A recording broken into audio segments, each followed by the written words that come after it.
21 supermercati Billa in Veneto, uno a Mestre e 3 a Venezia, decidono di tenere aperto il giorno di Pasqua. Si ritorna bruscamente alla guerra delle commesse che reclamano il diritto al riposo e quello di poter stare in famiglia durante le festività.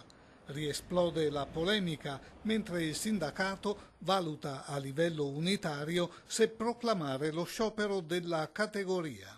Noi siamo contrari al lavoro domenicale e questa decisione di Billa, come presumibilmente altri che apriranno la mattina di Pasqua, è una posizione vergognosa perché non è rispettosa delle lavoratrici e dei lavoratori che legittimamente chiedono di passare le loro festività in famiglia e non è rispettosa neanche della festività stessa.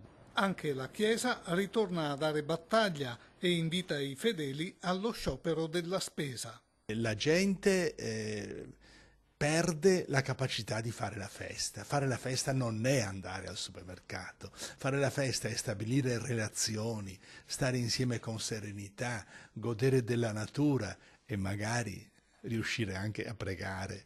Ma a schierarsi contro le aperture festive arrivano anche altre catene della grande distribuzione. Io di massima sono contrario alle aperture festive, tranne nei periodi in cui c'è necessità di sfruttare la domenica come momento di acquisto perché c'è una domanda importante. Quindi durante il periodo di Natale, per quel che riguarda l'abbigliamento per esempio durante i periodi dei saldi, quindi è fondamentale. Diverse le opinioni della gente che abbiamo raccolto al nostro microfono. C'è chi crede che aumenteranno le vendite, c'è chi dice di non andare mai a fare la spesa nei giorni di festa. Siamo un paese libero e allora nei paesi liberi tutti fanno quello che vogliono. Penso che ci sarà un afflusso di gente, no, che comprerà, penso. Va un po' esagerato, perché tutto sommato è giusto che anche i dipendenti facciano un po' di festa.